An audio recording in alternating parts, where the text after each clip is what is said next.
देवताओं को राम जी ने बुलाया। किसको बुलाया?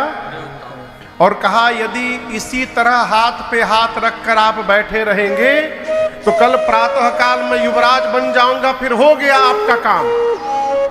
देवता कहने प्रभु कृपा करिए कृपा करिए। राम जी बोले हम का कृपा करें, आप लोग रात्रि में ऐसा कुछ करिए कि मैं प्रातः काल अयोध्या छोड़ के वन में जाऊं। यदि रात्रि में कुछ नहीं हुआ और मैं युवराज बन गया तो हो गया आप लोगों का काम पूरा। देवता घबरा गए, अब क्या करें, एक ही रात का अवसर है, अब क्या किया जाए। देवता सीधे पहुंचे मां सरस्वती के पास।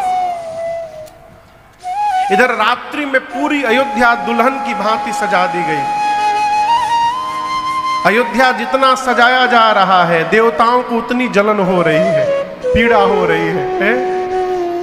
देवता जाकर सरस्वती मैया से बोले कि आप जाइए और जाकर अयोध्या में विघ्न करिए जिससे राम जी सवेरे वन में चले जाएं। सरस्वती मैया बिगड़ गई, बोली इतने ऊंचे आसन पर आप लोग बैठे हैं, ऊंच निवास और नीच करतूती, देख ही न जाई पराई विभूति। दूसरे का सुख बर्दाश्त नहीं हो रहा है। जिस प्रकार चोर को चांदनी रात अच्छी नहीं लगती ना, उसी प्रकार देवताओं को अयोध्या का श्रृंगार अच्छा नहीं लग रहा है। देवताओं ने कहा मां सरस्वती से कि हम नहीं, ये राम जी की इच्छा है। मन मार कर मैया सरस्वती आई, घूमती रही घंटों, किसकी मति पलटी जाए कोई नहीं मिला। उदास होकर लौट रही थी वापस, तब तक एक के ऊपर दृष्टि चली गई उनकी, और वो जानते हो कौन थी? नाम मंथरा मंदमती चेरी कैकई के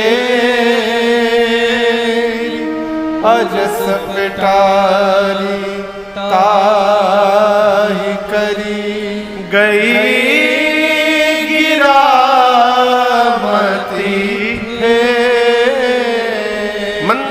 मंथरा दिखाई पड़ी।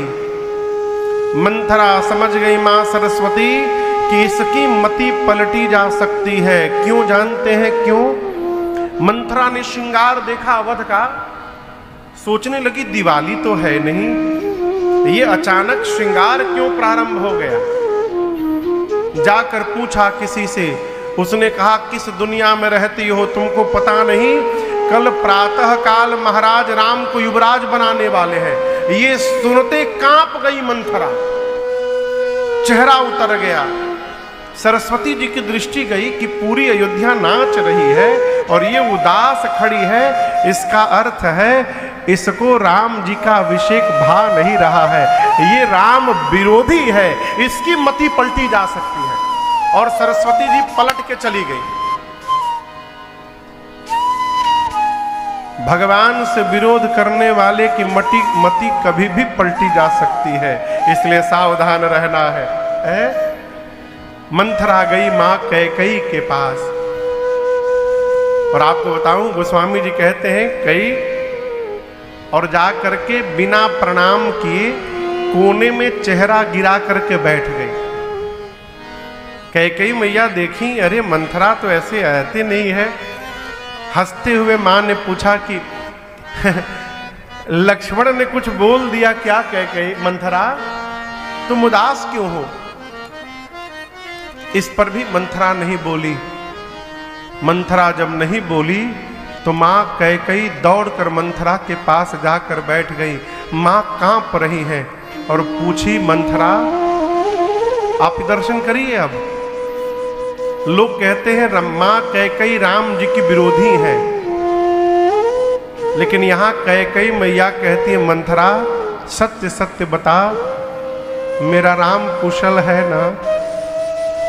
महाराज कुशल है ना? भरत लक्ष्मण शत्रुघ्न कुशल है ना?